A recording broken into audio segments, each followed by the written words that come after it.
기독교 강요 제11장 믿음에 의한 칭의. 먼저 그 용어와 사안의 정의 자체. 첫 번째, 중생과 그리스도인의 삶을 칭의 이전에 다룬 이유.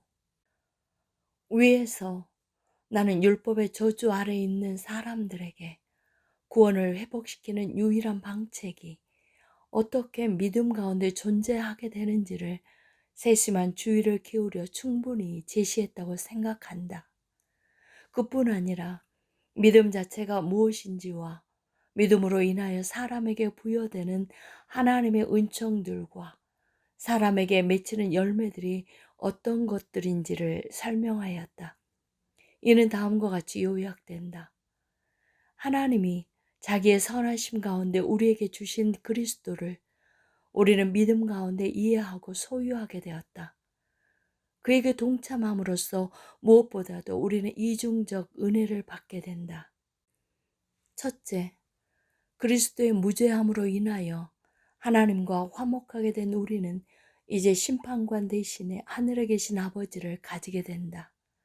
둘째, 그리스도의 영으로 거룩해져서 우리는 삶의 무죄함과 순수함을 키워가게 된다. 이 가운데 두 번째 은혜에 해당하는 중생에 관해서는 이미 충분하다고 여겨질 만큼 말했다. 그런데 칭의의 이치에 대해서는 비교적 가볍게 다루었다. 왜냐하면 오직 믿음으로 하나님의 자비에 의한 값없는 의의를 우리가 얻게 됨에도 불구하고 그 믿음에는 선행이 결여되어서는 안 된다는 점과 성도의 선행이 그 특성에 있어서 어떻게 믿음의 문제와 관련되어 있는지를 먼저 뚜렷이 이해해야 할 필요가 있었기 때문이다. 그러므로 이제 우리는 이 사안들을 더욱 철저하게 다루어야 한다. 이것들을 다룰 때 우리는 종교가 축을 삼아 돌아가는 주요한 문제돌이가 칭의라는 사실을 견지하고 더 많은 주의와 관심을 여기에 쏟아야 한다. 왜냐하면 당신이 하나님과 어떤 관계를 맺고 있으며 당신에 대한 그의 심판이 어떤 특성을 지니고 있는지에 대한 이해가 무엇보다 먼저 선행되지 않는다면 구원을 수립하거나 하나님을 향한 경건을 진작시킬 어떤 기초도 당신은 마련할 수 없게 될 것이기 때문이다.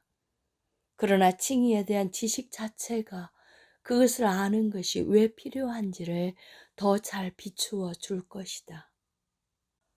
두 번째, 믿음으로 의롭다함을 얻게 됨은 하나님이 자기의 은혜 속으로 받아들이심을 뜻함. 그러나 우리는 알지 못하는 사안에 대한 논쟁을 벌일 때 문지방에서부터 걸려 넘어지는 일이 일어나지만 그렇게 되지 않기 위해서 먼저 사람이 하나님 앞에서 의롭다함을 얻게 된다고 하거나 믿음 혹은 행위로 의롭다함을 얻게 된다고 하는 표현들이 무엇을 의미하는지 설명하도록 하자. 하나님의 판단으로 의롭다고 헤아려질 뿐만 아니라 자기의 의 때문에 의롭다고 받아들여질 자는 하나님 앞에서 의롭다함을 얻게 된다고 일컬어진다.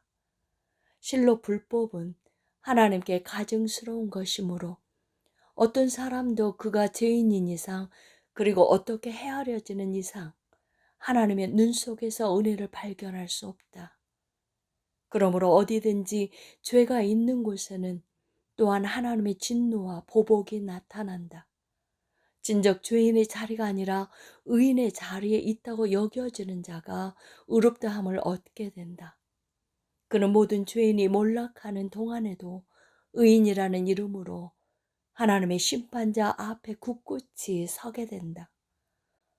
무죄한 사람은 서로 죄인으로 소환받아 공정한 재판관이 있는 법정에 구인되어 온다고 하더라도 자기의 무죄함에 따른 재판이 있을 것이므로 그 재판관 앞에서 의롭다함을 얻게 된 자라는 판결을 받게 될 것이다. 마찬가지로 자기의 의 때문에 죄인들의 무리에서 빠져나와 그 수에 들지 않게 된 자는 하나님을 그 의에 대한 증인이자 선언자로 삼고 하나님 앞에서 의롭다함을 얻게 된다. 그러므로 이런 이유로 하나님의 보좌 앞에서 자기의 의에 대한 증언을 받을 가치가 있는 순수함과 거룩함이 전체 삶 가운데서 발견되거나 자기의 행위 전부가 하나님의 판단에 부합하고 만족스럽게 여겨질 수 있는 자는 행위로 의롭다함을 얻게 된다라고 일컬어진다. 이와는 반대로 행위의 의의를 배제하고 믿음을 통하여 그리스도의 의의를 붙잡으며 그 의의로 옷 입고 하나님 앞에 죄인이 아니라 의로운 사람으로 나타나는 자는 그 믿음으로 의롭다함을 얻게 될 것이다. 그렇기 때문에 우리는 칭의를 하나님이 우리를 의로운 자들이라고 여기시고 맞아주셔서 자기의 은혜 속에 거하게 하시는 그 받아들이심이라고 단순하게 설명하고 제사함과 그리스도의 의의 전가로 이루어진다고 말한다.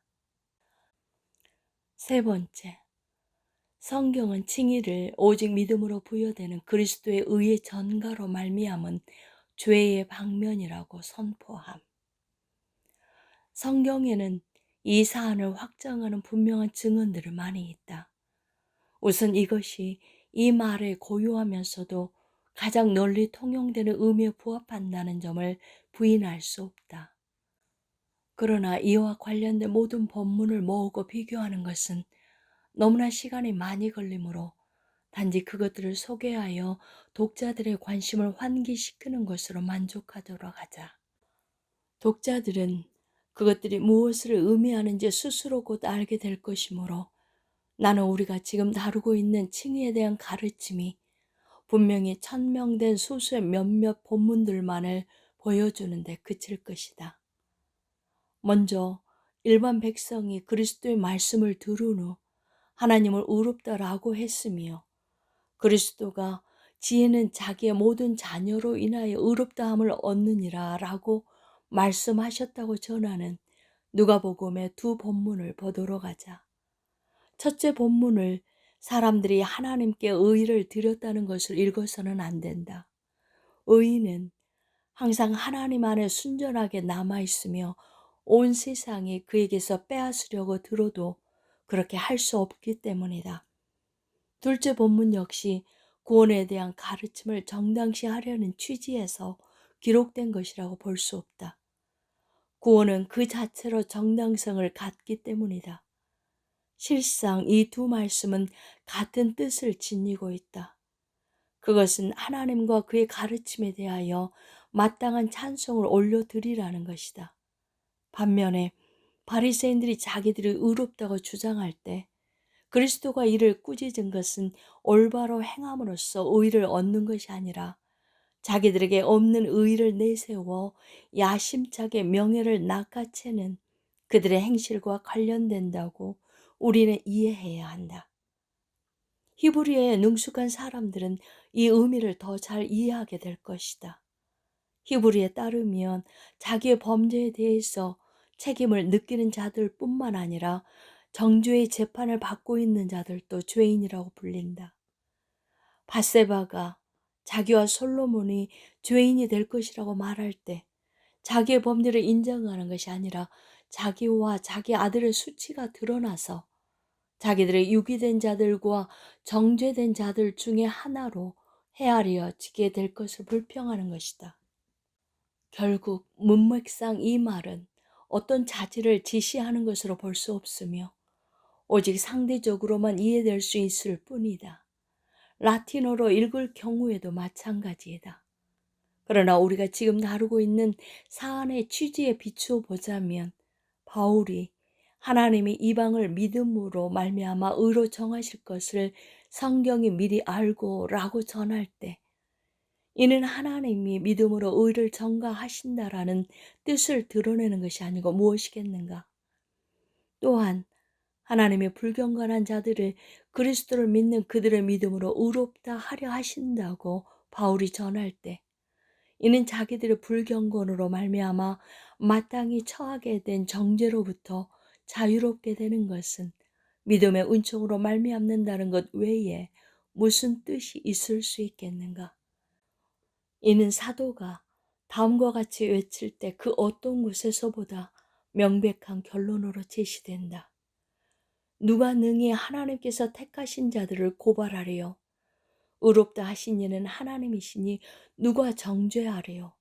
죽으실 뿐 아니라 다시 살아나신 이는 그리스도시니 그는 우리를 위하여 간구하시는 자시니라. 이는 마치 하나님의 방면에 주신 자들을 누가 정죄하리요? 그리스도가 자기의 보호 아래에 두시고 지키는 자들을 누가 죄 있다 하리요라고 말하는 듯하다. 그러므로 의롭다 하다라는 것은 범죄자로 기소된 자를 무죄가 입증됨에 따라 죄책으로부터 방면하는 것과 결코 다르지 않다. 이에 비추어 볼 때 하나님이 그리스도의 중재로 우리를 의롭게 하시는 것은 우리 자신의 무죄 입증이 아니라 의의 전가로서 우리를 방면하시는 것이다. 그 결과 우리는 스스로 의롭지 않지만 그리스도 안에서 의로운 자들이라고 헤아려지게 된다. 그리하여 사도행전 13장에서 다음과 같은 바울의 설교가 선포된다. 이 사람을 힘입어 죄사함을 너희에게 전하는 이것이며 또 모세의 율법으로 너희가 의롭다 하심을 얻지 못하던 모든 일에도 이 사람을 힘입어 믿는 자마다 의롭다 하심을 얻는 이것이라. 본문에서 당신은 죄사함이 선포된 후에 우리가 다루는 칭의가 마치 죄사함에 대한 해석과 같이 자리하고 있음을 보게 된다. 당신은 칭의가 방면으로 받아들여지고 있음을 분명히 보게 된다. 당신은 율법의 행위가 제거됨을 보게 된다. 당신은 그것이 순수한 그리스도의 은총이라는 것을 보게 된다.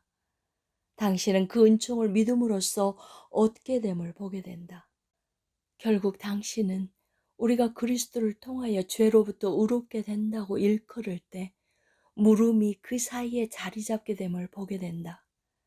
그러므로 세리가 의롭다 하심을 받고 성전으로부터 내려갔다는 말씀을 들을 때 우리는 그가 어떤 행위의 공로로서 의를 이루었다고 말해서는 안 된다. 왜냐하면 본문은 죄를 사함받는 은총을 얻은 후에야 죄인이 하나님 앞에서 의로운 자라고 여겨지게 된다는 점을 우리에게 말하고 있기 때문이다. 그러므로 세리가 의로운 자였던 것은 행위에 대한 증명이 아니라 하나님의 값없는 방면으로 말미암았기 때문이다. 이런 점에 비추어 볼 때 암브로시우스가 죄에 대한 고백을 합법적인 칭의라고 부른 것은 적확했다. 네 번째, 칭의의 두 요소가 되는 죄사함과 의의 전가. 영호에 대한 논쟁은 넘어가고 우리가 우리에게 기술된 그대로의 사안 자체에 더욱 심사숙고한다면 어떤 의심도 남지 않을 것이다. 바울은 에베소서 1장 5절과 6절에서 다음과 같이 전함으로써 칭의가 받아들이심이라는 이름으로 확실하게 특정됨을 보여준다.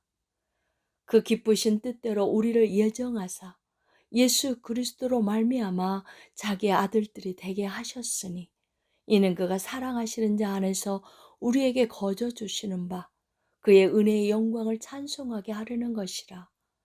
여기에서 사도가 뜻하는 것은 그가 다른 곳에서 전하곤 하는 하나님의 값없이 의롭다 하심이라는 바로 그 말씀에 잘 드러난다. 더욱이 사도는 처음으로 로마서 4장에서 칭의를 의의 전가라고 부르면서 아무 의심 없이 그것을 죄사함과 나란히 위치시킨다. 그는 다음과 같이 전한다. 이러한 것이 없이 하나님께 의로 여기심을 받는 사람의 복에 대하여 다윗이 말한 바 불법이 사함을 받는 사람들은 복이 있도다 함과 같으니라. 진실로 본문에서 사도는 칭의의 일부가 아니라 전체를 논의하고 있는 바 죄를 사하는 값없는 은총을 누리는 자들이 복되다고 선언한 다윗의 말씀을 인용하면서 여기에 칭의에 대한 정의가 드러나 있음을 입증한다. 이로부터 바울이 여기서 일컫는 의의는 단순히 죄책에 반대된다는 점이 확실해진다. 그러나 이 사안에 대하여 다루는 모든 말씀 중 최고의 말씀은 파견을 받은 자들이 수행해야 할 복음사역의 요체는 우리가 하나님과 화목하게 되는 데 있다는 사실을 가르치는 본문에 나타난다. 왜냐하면 하나님은 우리에게 죄를 돌리지 않으시고 그리스도를 통하여 우리를 은혜 속으로 받아들이기를 원하시기 때문이다. 독자들은 열심을 다하여 본문의 전체 문맥을 곰곰이 생각해야 한다. 왜냐하면 조금 후에 사도는 이에 대한 설명을 덧붙이면서 하나님이 죄를 알지도 못하신 이를 우리를 대신하여 죄로 삼으신 것을 화목의 방식으로 특정하고 있기 때문이다. 의심할 바 없이 여기에서 전하는 화목하게 하는 이라는 말씀은 다름 아닌 의롭게 되는 것을 의미한다. 진실로 사도가 다른 곳에서 전하는 그리스도의 순종으로 우리가 의인이 되리라는 가르침은 우리가 그리스도 안에서 그리고 우리 밖에서 하나님 앞에서 의롭다고 간주되지 않는 한 설 자리가 없을 것이다. 다섯 번째, 오지 안도의 본질적 의 개념의 허구성. 구원을 그리스도의 의 정가가 아니라 그리스도 안에 있는 하나님의 본질이 우리의 본질과 섞이는 것으로 봄. 그러나 오지 안도는 본질적 의라는 괴물을 끌어들여서 혼란을 야기시켰다. 이로써 그는 값없는 의를 없애버리기를 원하는 것은 아니었다고 하더라도 여전히 짙은 안개 속에 그것을 파묻히게 해서 경건한 마음을 어둡게 했으며 사람들에게서 그리스도의 은혜에 대한 진지한 의식을 앗아갔다. 그렇기 때문에 다른 문제들로 넘어가기 전에 이러한 정신착란을 물리치는 것이 가치가 있다고 나는 여긴다. 먼저 이 사변은 순전히 빈약한 호기심에서 비롯된 것이다. 실로 오지 안도는 그리스도가 우리와 함께 하나이시며 우리도 그와 함께 하나라는 입증할 필요가 없다는 사실을 위해서 성경의 많은 증언들을 축적한다. 그러나 그는 이런 하나됨의 고리를 목격하지 못하고 자기 기만에 빠진다. 그런데 그가 봉착한 모든 난제를 우리가 풀기는 쉽다. 왜냐하면 우리는 우리 자신이 그리스도의 영의 은밀한 능력에 의해서 그와 하나가 되어 있다는 사실을 견지하고 있기 때문이다. 이 사람은 만의주의자들의 생각과 유사한 무엇을 마음속에 품고 하나님의 본질을 사람들에게 옮기려고 갈망했다. 이로부터 생겨난 또 다른 허구가 아담이 하나님의 형상으로 형성된 것은 아담의 타락 전에 그리스도가 이미 인간 본성의 모범으로 지정되었기 때문이라는 주장이다. 그러나 나는 간결함을 추구하고 있으므로 현재의 문제에만 주의를 집중할 것이다. 오지 안도는 우리가 그리스도와 하나라고 말한다. 우리는 이에 동의한다. 그러나 그리스도의 본질이 우리의 본질과 섞였다는 것에는 반대한다. 그리고 이 원리가 잘못 적용되어 그의 기만이 나타나게 되었다 우리는 말한다. 그는 그리스도는 영원한 하나님이시므로 의의 원천이시며 하나님의 의 자체이시라고 말한다. 나는 가르침의 논법에 따라 이 문제를 다른 곳에서 다룰 때까지 미뤄두고자 하므로 여기서는 단지 그것을 조금만 언급하려고 한다. 이에 대한 독자들의 용서를 구한다. 그는 자기가 본질적 의라는 용어를 사용하는 의도가 그리스도로 인하여 우리가 의롭다고 간주된다는 자기의 견해를 피력하고자 한 데 있었을 뿐이라고 변명을 일삼지만 그리스도의 순종과 희생적 죽음의 대가로 우리에게 마련된 의에 대해서는 결코 만족할 수 없다는 자신의 입장을 분명히 표명한다. 그는 우리가 주입된 본질과 주입된 자질, 이 두 가지 모두로 인해서 하나님 안에서 본질적으로 의롭다고 상상한다. 오지 안도가 그리스도뿐만 아니라 성부와 성령도 우리 안에 거하신다고 그토록 힘차게 주장하는 이유가 여기에 있다. 나도 성부와 성령이 우리 안에 거하심을 인정하지만 오지 안도는 이것을 심각하게 왜곡시킨다. 그는 내주의의 방식에 대해서 즉 성부와 성령이 그리스도 안에 계시며 신성의 충만이 그리스도 안에 거하듯이 우리는 그리스도 안에서 하나님 전부를 소유한다는 것에 대해서 심사숙고했어야 한다. 오지 안도는 성부와 성령을 각기 따로 떼어서 제시하는데 그 모든 것이 단순한 마음을 가진 사람들을 그리스도로부터 멀어지게 할 뿐이다. 여기에다 오지 않는 실체적 혼합을 덧입혀서 하나님이 자기를 우리 안에 옮겨 부으셔서 우리를 마치 자기 일부처럼 만드시는 듯이 가장한다. 그리스도의 본질이 우리의 본질과 섞이지 않는다면 성령의 능력으로 우리가 그리스도와 함께 자라가고 그리스도가 우리의 머리가 되시며 우리가 그의 지체들이 된다는 것이 거의 아무런 의미도 없다고 여겨서이다. 내가 말했듯이 오지 않는 성부와 성령을 다루면서 자기가 말하고자 하는 말을 더욱 공공연하게 밝힌다. 즉 우리는 오직 중보자의 은혜로만 의롭다함을 얻게 되는 것도 아니고 그의 인격 안에서 의의가 단순히 또는 전적으로 우리에게 부여되는 것도 아니며 하나님이 본질에 있어서 우리와 하나가 되실 때 우리가 하나님의 의에 동참하는 자들이 된다는 것이다.